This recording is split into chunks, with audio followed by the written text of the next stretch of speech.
I think um, I think UD as a whole is the same place I went to school, and that's what I love about it. You can talk to an alum from the 80s or the 70s or the 90s, or the aughts, and you can mention a Rome story, or you can talk about playing out on the field, or you can talk about Charity Week, and you have 30 years of difference between you, and you'll still have something to talk about. You still have these shared experiences.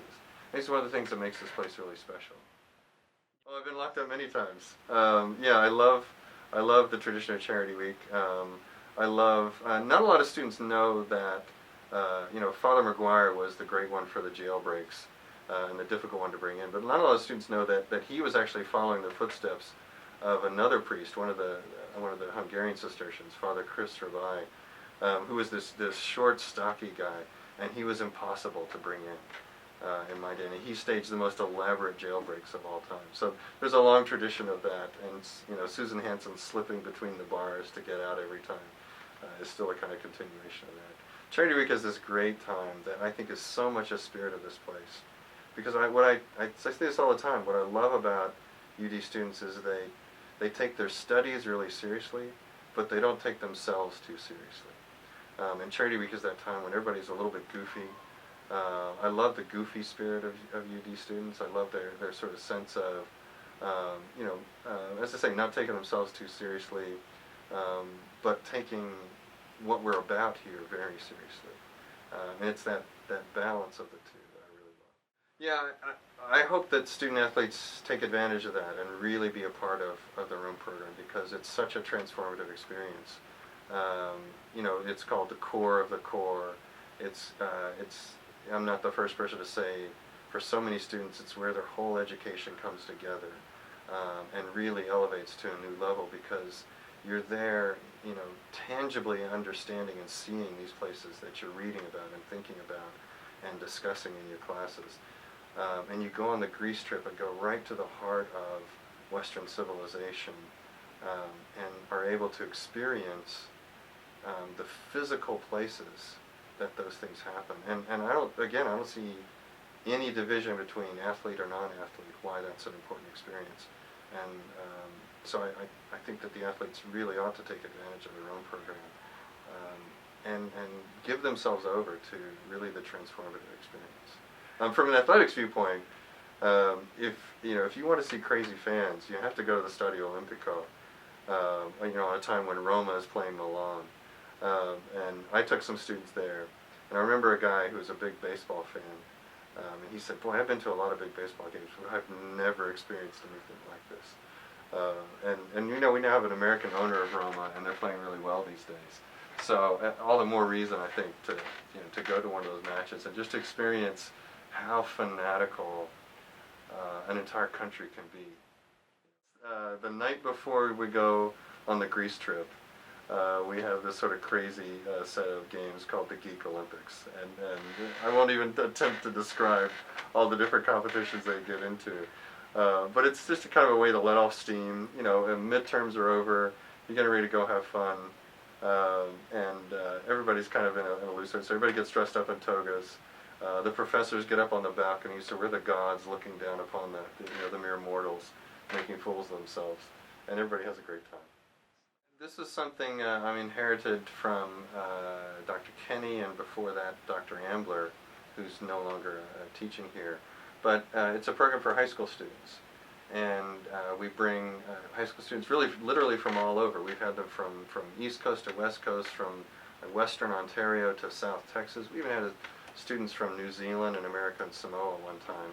And we're kind of hoping for students who are rising seniors, but we'll take them a year earlier or a year later than that.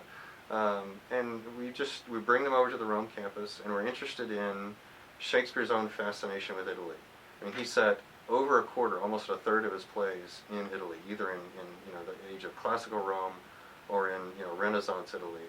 And so he's really fascinated in some ways with this country and what it means and what it represents. So we bring the students over, and we give them kind of a little mini Rome program. We take them into Rome every day, and then we come back and we study Julius Caesar, and we take them up to Padua and Venice, and we study the Merchant of Venice, and either Othello or The Taming of the Shrew.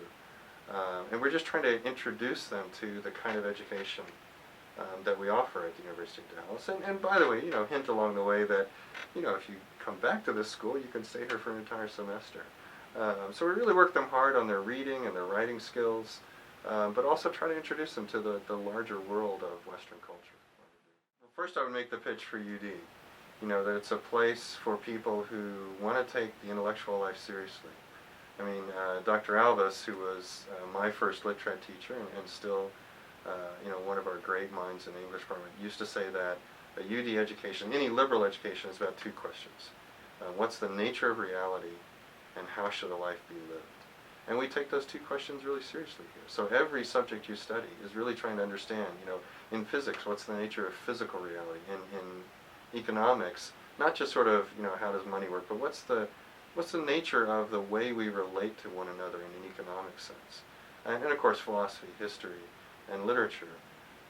And then, out of how do you think reality is, predicates then how what sort of life you choose to live, right? So that if you believe that life is basically about yourself, then you're going to end up saying that, well, life is about me acquiring the most toys I want.